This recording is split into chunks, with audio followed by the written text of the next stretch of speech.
Horrie, the Wog Dog by Idriess. Chapter 1. Introducing the Desert, the Pup, and the Rebels. A land of the dead, an oasis vanishing in the breathless heat. Sands of Egypt, more pitiless still by reflection from parched black rocks. This is the Western Desert, the eerie land that was. On the edge of this desolation was our military camp in the Ikingi Mariot area, a phantom land, for that distant eastern city had long since vanished as the mirage was vanishing now, leaving bare the Black Range. Among those rocks were innumerable caves, the sepulchres of thousands of mummies. Truly, death had long since conquered this land, which once built proud cities pulsing to the activities and voices and feet of men, women, and children. I wondered what those folk had looked like. Fantastic now to imagine this desert was once a land flowing with milk and honey, but such was an historical fact in the pages of time.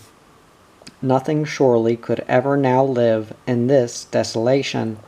With relief I dismounted from the cycle, wiped a sweating brow, which introduces you to me, J.B. Moody, of the 6th Division, AIF, training in Egypt, for whatever the future might hold. A toss-up I knew, heads to join the sleepers of the desert, tails to see dear old Australia once again.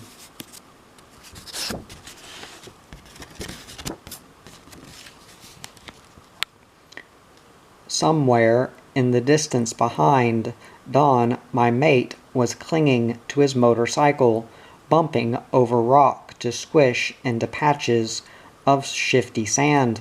With eyes staring straight ahead, he would be clinging to his machine, nursing it to the engine's limit, using all the desert cunning he knew, while seeking to learn more.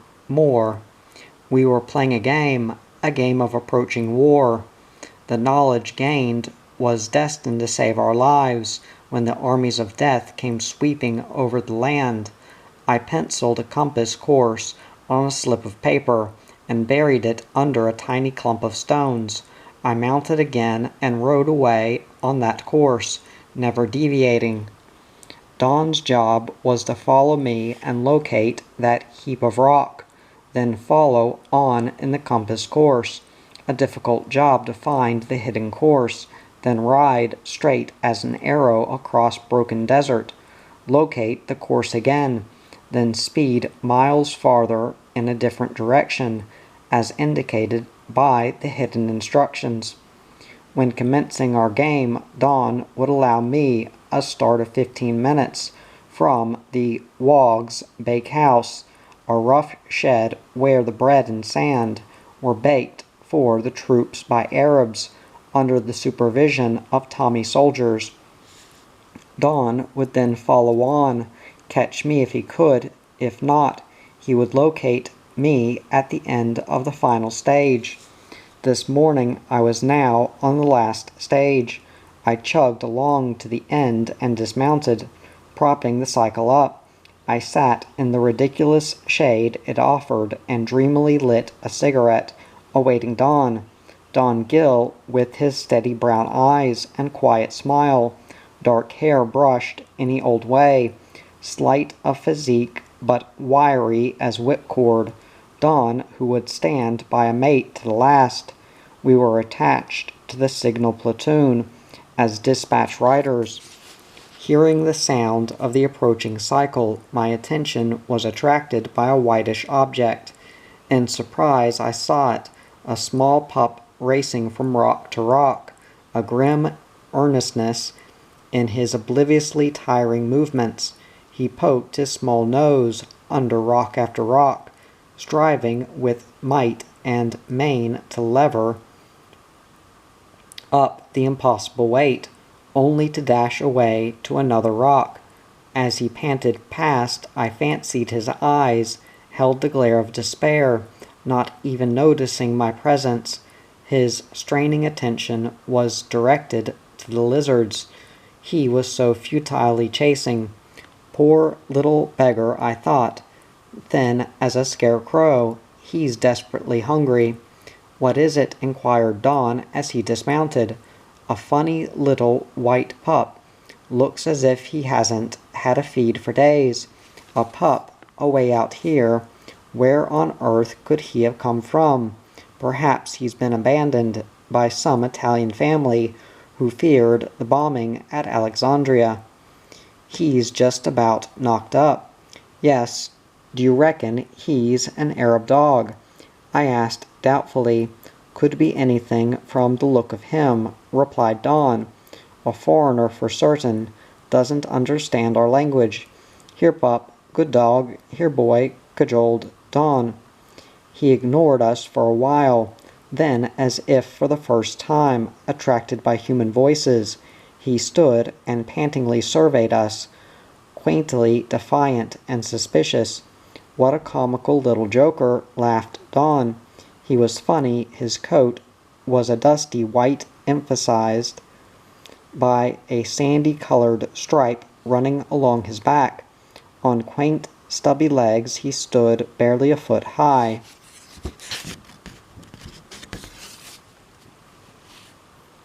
The legs were bowed like those of a miniature bulldog, his long body out of proportion to his height. His extraordinarily intelligent little face was pinched and forlorn, with an expression now changing from dire suspicion to one of inquiring hope. His stub end of a tail rose erect. His sharp little ears alternately stood to attention, then dropped at ease. He's doubtful about us, said Don. He's not sure whether he can trust us. He certainly looks like he feels. I suppose the poor little fellow has been chivied from pillar to post. To our sympathetic voices the outcast tail wagged invitingly. Then he regarded us in expressive imitation of a question mark. He thinks we might help him, grinned Don. Come here, puppy, old boy.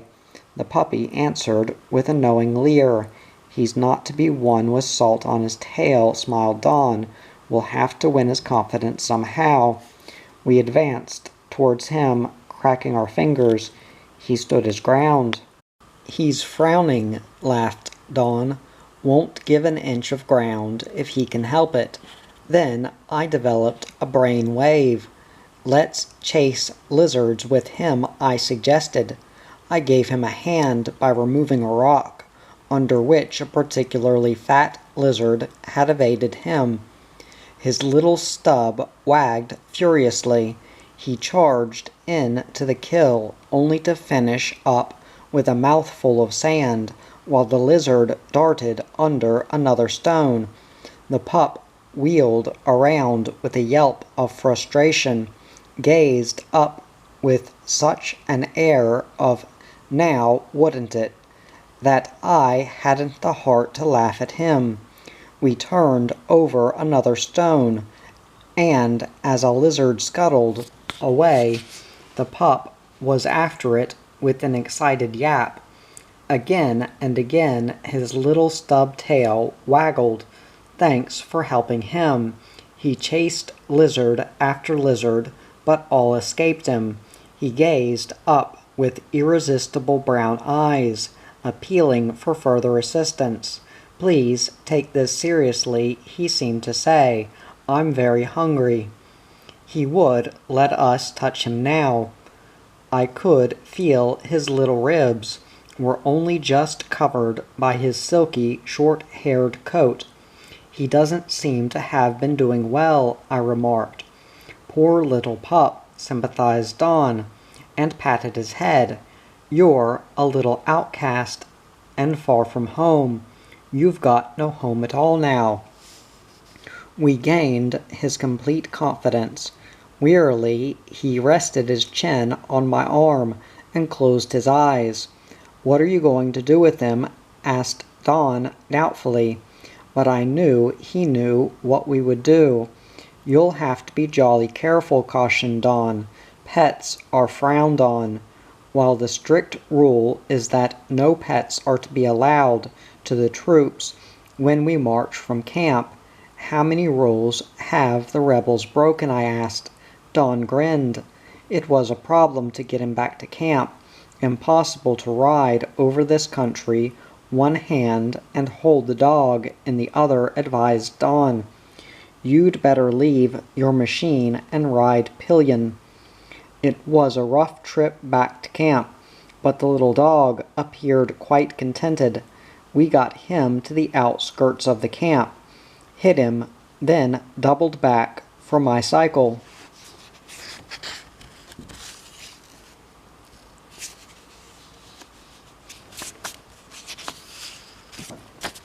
Chapter 2. The Wog Dog Enlists. We returned innocently to camp about midday, with the warm little dog smuggled in my shirt. At our tent, all the rebels were bashing the spine, sprawled out in various attitudes of "I don't care." "What on earth have you got here?" exclaimed the Gog as he stared towards my distended waist. "Apparently a midwife is needed," grinned Feathers. "Introducing our mascot," declared Don, with a haughty sweep of his arm. I produced the pup. He was an immediate success. He said plainly, "Glad to meet you all." He stood on his ridiculous legs in the center of the tent, his tail wagging furiously, a quaint grin about his little open mouth, his appealing brown eyes surveying all. "Where on earth did you get him?" asked Murchie. "Out in the desert. He's asking to be taken on the strength," laughed Gordy. It was a foregone conclusion. Nobody could resist the pup. We gathered around him, discussing the problem in dark, conspiratorial whispers. Would it be possible to keep him when eventually we must march out of camp and yet evade the rule of no pets?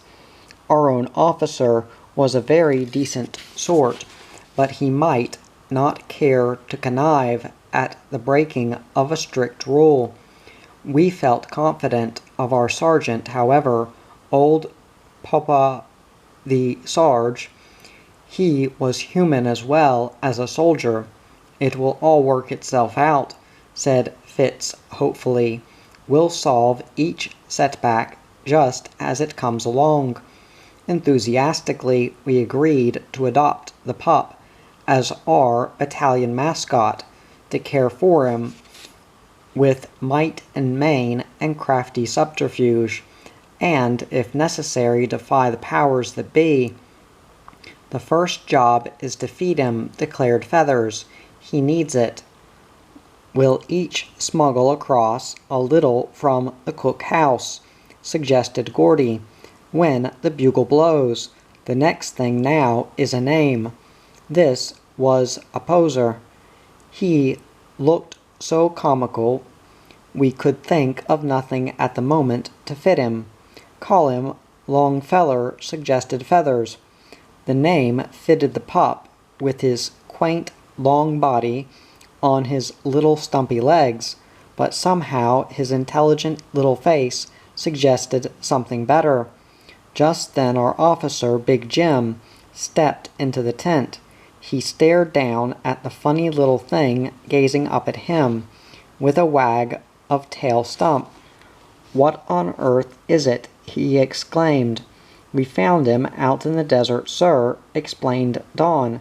Big Jim leaned down, patted the little pup, and took him up in his arms. The pup immediately tried to kiss him. "What name this feller dog?" grinned Big Jim, and we knew Big Jim would be all right. "A quaint little fellow," he said, then gave a quiet order, and walked away to his own quarters. "We can't walk about calling out Longfeller." Longfeller, declared Gog. "The camp would think we were desert happy." "How about George?" suggested someone. "George my foot," protested Gordy. "You'd have all the wogs in Egypt answering the call. Our name for the native Bedouin was Wog. Call him Roy, after good old Popa," suggested Don. "Won't do," declared Murchie. "It wouldn't be fair to the pup. He looks so intelligent. Could we get at his name through his breed?" suggested Murchie. "Anyway, what breed is he?" "Nothing on earth," laughed Feathers. "He must possess a family history of some sort," smiled Fitz. "He couldn't be an Arab dog," said the Gog. "He's too well bred." "That's it," declared Fitz. "Arab dog, Wog dog." We all laughed. Wog dog really did seem to suit the funny little fellow. Wog was the Aussie soldiers' nickname for the Arabs. The Arabic meaning of Wog is worthy Oriental gentleman. But the Aussie soldiers' interpretation was something very different, as you would readily understand if you knew the type of Arabs that pestered us. "We cannot insult him by such a name," declared the Gog. "How about adding a Horrie, a good old Aussie name? Horrie the Wog Dog." It fitted the pup like a glove. "Mess parade headquarters," came a yell from the orderly NCO outside the tent. We tied the pup to the tent post and wandered across to dinner, from which we soon returned, each with a scrap of meat for the pup. We put the collection on an old plate and confidently offered Horrie his dinner, a huge dinner. To our surprise, he inquiringly sniffed here and there around the plate, one little ear cocked in quaintly surprised interrogation. Then he got to work, turned his tail to the plate, and showered it with sand, occasionally turning round to use his snout as a shovel and poke the meat well down. Soon he had completely buried the meat. He gave a final sniff at the little mound, and then, satisfied there was no smell left, gazed up at us with a "what's next" expression. "Now, wouldn't that rip your," drawled Murchie. We couldn't understand it. The pup was obviously ravenously hungry. "Perhaps the meat is too much on the bugle, smelly," suggested Fitz doubtfully. "You bet it is, as usual," said the Gog. "We cannot blame the dog. I admire his sense. What's supposed to be good enough for soldiers isn't good enough for him. I wonder if he could be an Aieti dog," he added. "An Italian dog, that's it," he said excitedly. "He's used to olive oil on his food." "I'll scrounge a little from the RSP," I volunteered. Meanwhile, Don dug up the meat and washed it clean of sand. We sprayed it with olive oil and offered it to Horrie. Did he eat? He fairly hogged into the meat. It vanished. We felt quite proud at having solved the riddle of the olive oil. "A dinkum brain wave," said Fitz admiringly. The Gog bowed in grave acknowledgment. "How did you work that one out, Gog?" inquired Don. "Just fluked it," answered the Gog modestly, but he was secretly pleased. "You blokes on your feet?" inquired a grim voice as Popa stepped into the tent. "Hullo, what's going on here?" "Meat," Horrie the Wog Dog, introduced Gordy with a gesture. Don't go near him, cautioned Murchie. Why? Asked Popa. Because he's free of fleas so far. Oh yeah, replied Popa. Well, he's among a lot of them now. Anyway, you funny little sausage, are you going to be our mascot? And the Wog Dog gazed up at him with his tail plainly wagging. Yes. Murchie's snakes will have to go, though, said Feathers. The first setback. Murchie was a wizard with snakes. He kept a box full of them under his bunk. I'll get rid of them, promised Murchie surprisingly. There's no damn kick in them, anyway. And we sighed our relief. He's a bit lousy, Murchie remarked towards the pup. So are you, admonished Popa. All dogs have fleas, quoted Gorty, and scratched himself lingeringly. We'll give him a bath, suggested Don. Scrub the desert off him. He must be a respectable soldier dog from now on. How can he become a soldier dog? Demanded Fitz. If you take his fleas away. Some soldiers I know, said Popa quietly, would feel lonely without them. You'll never be short of company anyway, replied Fitz. Just then Don returned with a tin of hot water from the cook-house. We all gathered round and dumped the little dog into the tin. Now then, you blokes, said Sergeant Popa ominously, the Sarn Major sent me here to detail men for a working job. How about it? In the sudden buzz of conversation, no one seemed to have noticed the request for labor. It was uncanny how all hands vanished, leaving Don and me and the pup. Can you beat that? Declared Popa wrathfully as he jumped up and strode for the tent door. Call themselves soldiers. They're not soldiers, bootlaces. Don laughed at Popa's retreating footsteps as he strode out to hunt for the rebels. He's got as much chance of picking any of them up as I have of hopping to Cairo, grinned Don. Here's my chance to pinch Fitz's soap, I said. Chapter 3. The Rebels. Horrie looked very miserable in his bath. He'd long since forgotten what bath water was, but he suffered the indignity and disdain at our astonishment at the army of fleas a small pup can harbor.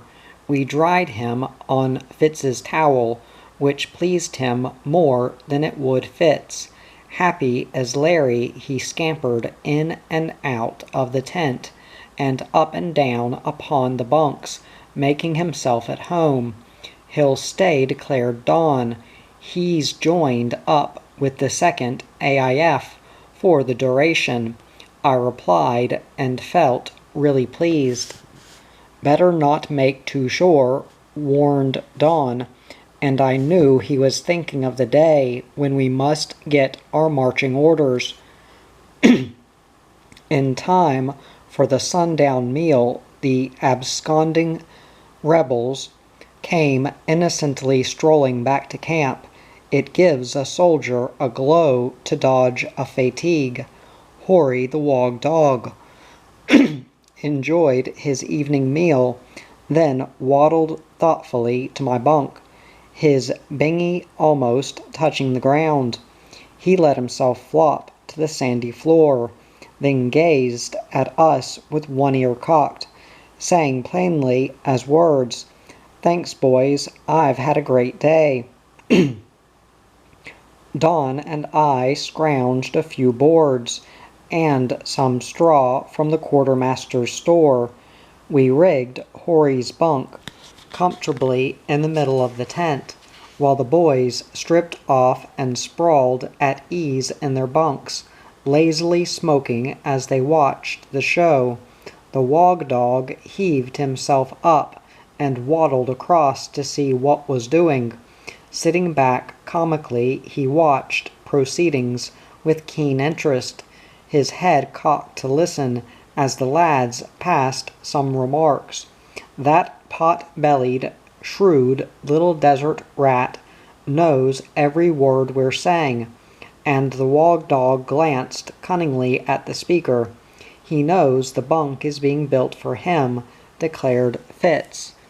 Don and I tried to induce him to enter the bunk, but he developed another interest in life and sidled towards Gordy's bunk with speculative expression.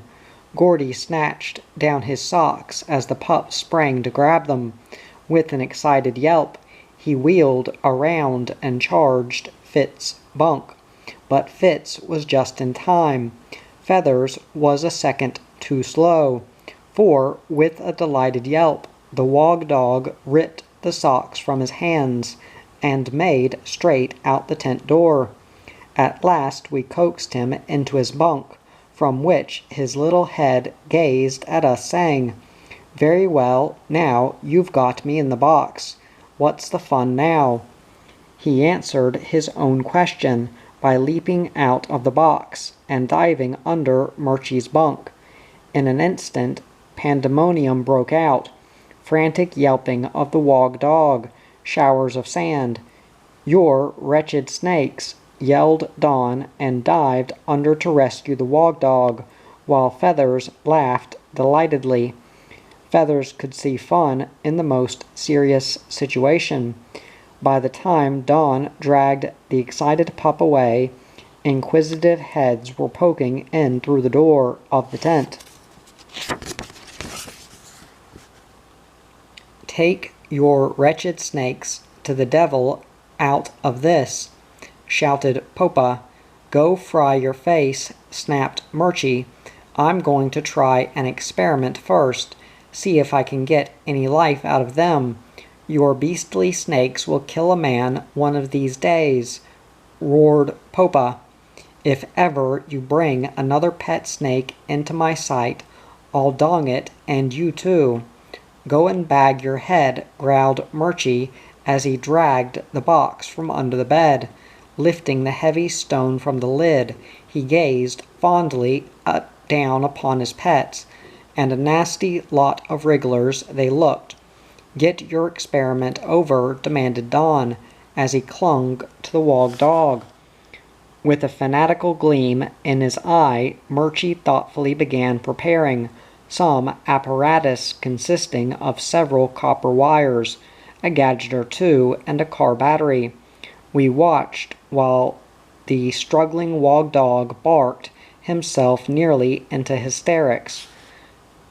"Quieten that pup," commanded Murchy as he fondled an ASP so that I can explain the experiment.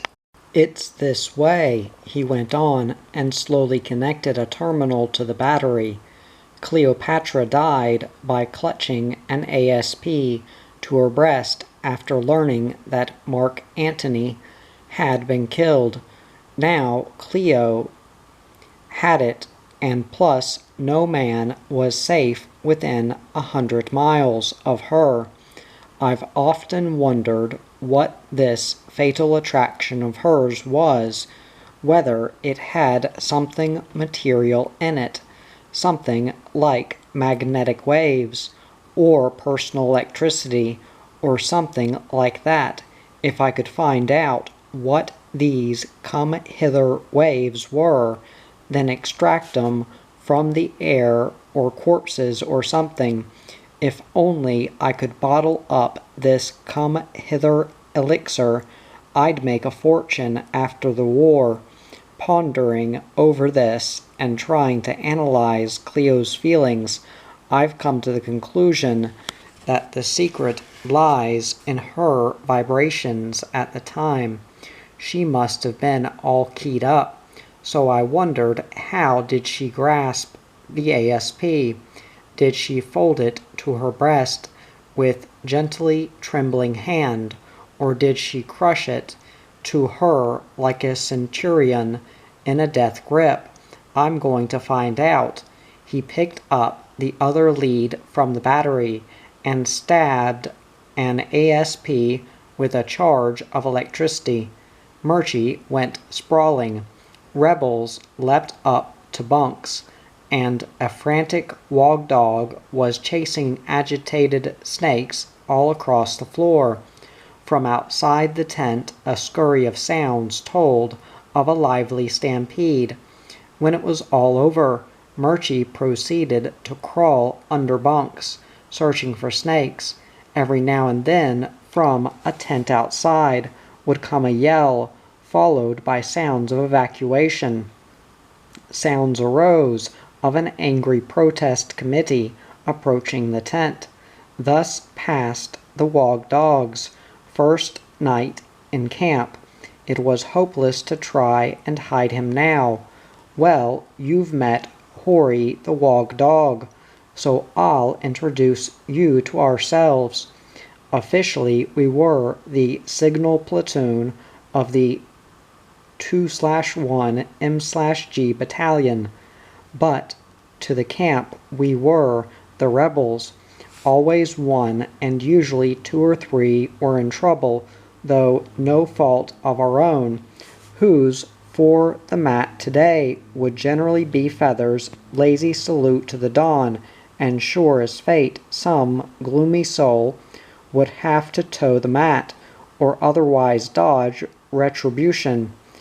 On many a morning the sergeant's report of our particular section on parade would read, "On parade, 10 duties, 5 sick, 2 AWL, 2 we would try all we knew by innocence and bland subterfuge to camouflage the misdeeds of our mates away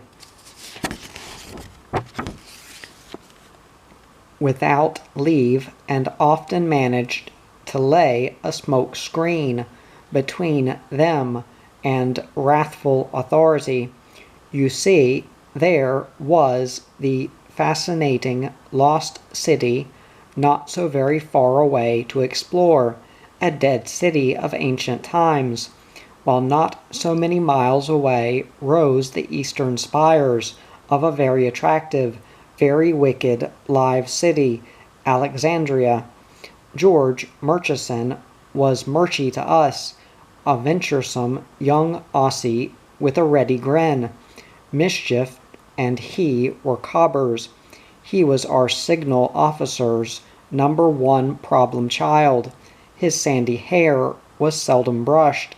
His boots were dusty, his smiling cheeks decorated with patches of stubble. His manner of shaving was to get the jolly thing over. He'd tear the razor once down each cheek, then down the chin and uppercut the neck. He'd murmur, "Thank goodness that's done," and wipe the soap off on anybody's towel, an absolute menace with firearms. He had pockmarked the tent roof with bullet holes. To our startled yell he would grin, "Sorry, didn't know she was loaded." We were suspicious of these accidental shootings, for Murchie was a crack shot and an expert with rifle mechanism. He would clean the lethal weapon with a care ludicrously at variance with his care of his own person. Absorbed in his task, when we were immersed in our own, suddenly bang, and another bullet sped through the roof. "You flaming coot," Popa would roar. "You did that on purpose." "Sorry," Murchie would grin. "She just went off." "And so will you one of these days, you grinning hyena," Popa would declare. Fate had burdened Murchie with an insatiable love of adventure and 2 nerve-wracking kinks of humor. His joy at frightening 6 months' growth out of us with an unexpected rifle shot, and his mania for collecting snakes. He would wander for hours in the desert, overturning stones and collecting ASPS and other poisonous crawlers. These he secreted in a box under his bunk and waited quietly smoking in the evening for the unearthly yell when some unlucky wight trod on a reptile surreptitiously released from the box. Murchie really was trying at times, but a better mate never wore boot leather. As to soldiering on, he was always hungry for action, and was an excellent signaller. This helped our officer, who was keen on efficiency, to overlook Murchie's shortcomings. You see, there were no snakes in the officer's tent. George Horrie was Gordy to us, a lean, dark, brown-eyed, quiet chap, not so quiet under the surface. His particular hobby was making wireless sets from bits of wires and gadgets he'd souvenired here and there. At most inopportune moments, our conversation would be interrupted by ear-splitting shrieks and whistles as Gordy tried out some new machine. Sometimes the shrieking gadget would run away from him, as Popa expressed it, while we held our hands to our ears and yelled in angry opposition, which did not seem to worry Gordy in the least. He was to develop into a wizard in wireless, but his experiments certainly frayed our nerves.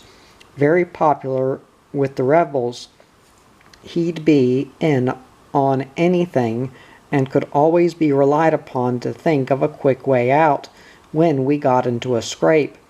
Bert Fitzsimmons, Fitz to us, was a 6-footer. Blessed by a pair of laughing blue eyes, he was wonderfully quick-witted, a master at repartee.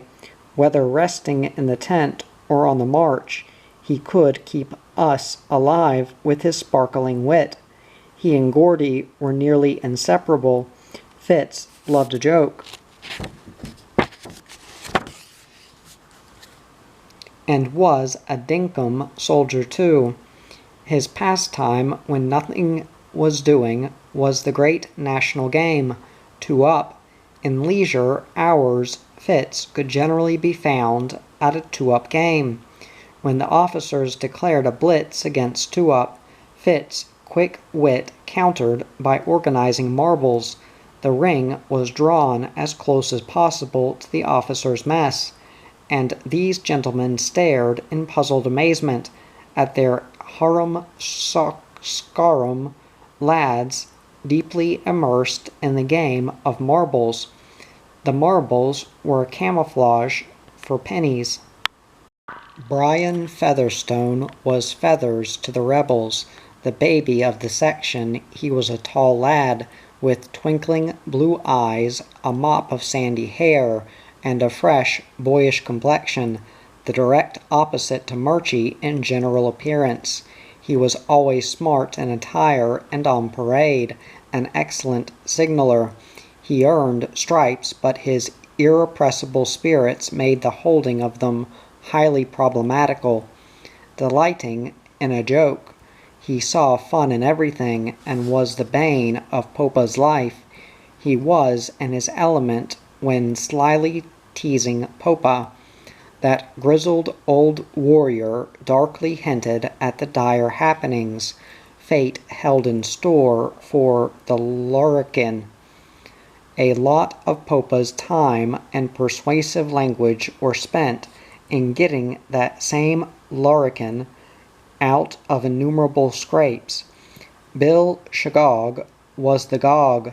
The Gog was a tall chap, with medium-colored hair and somewhat sallow complexion, a signaller as good as the best of us, and with a dry wit of his own.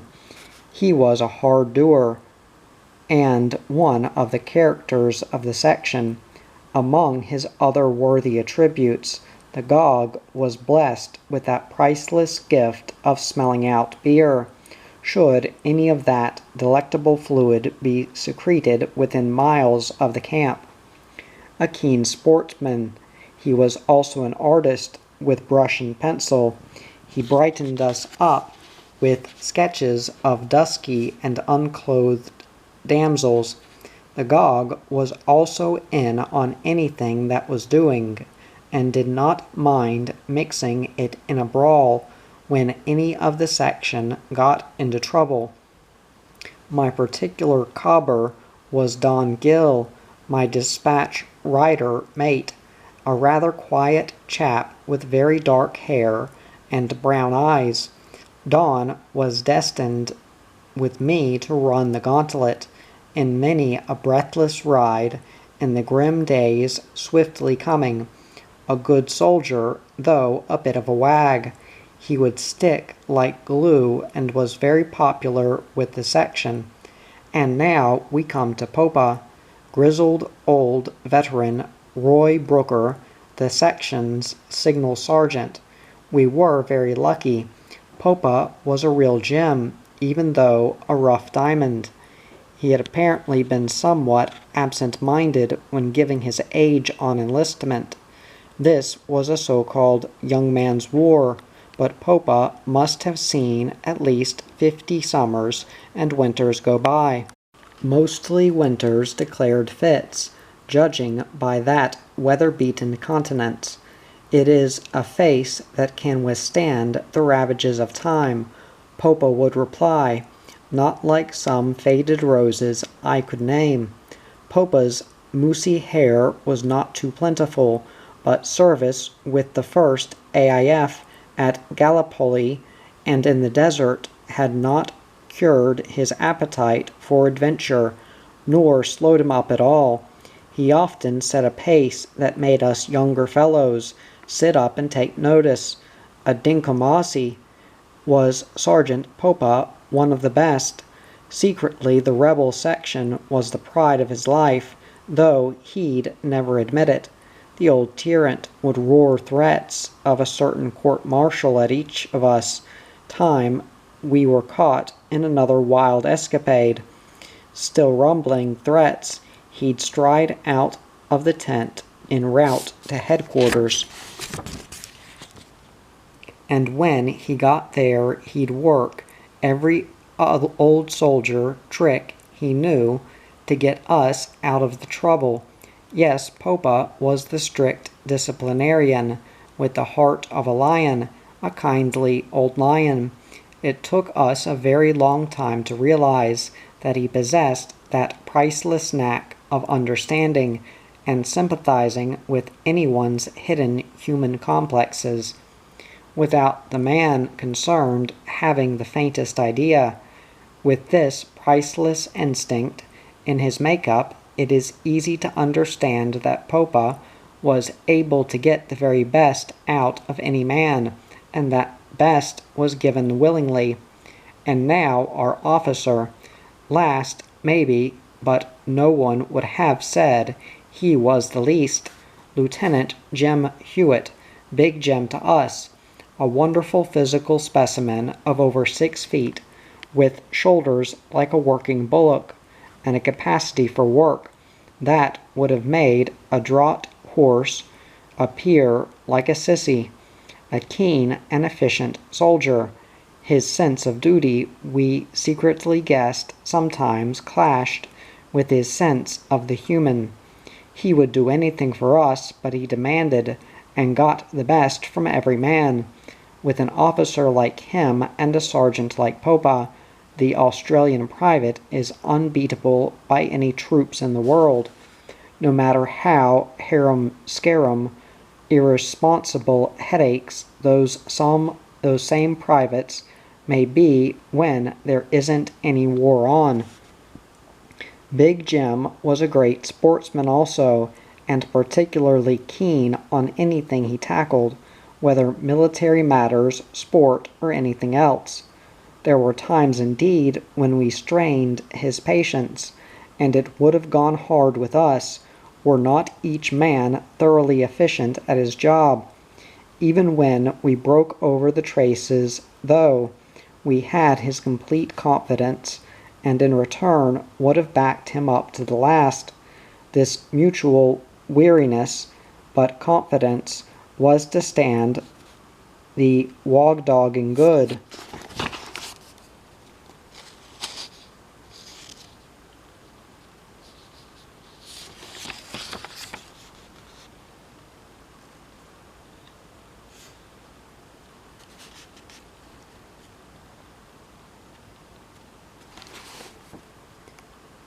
Stead, for we suspected Big Jim turned the blind eye on various coming occasions when it was touch and go as to whether the rebels were to lose the wog dog or not.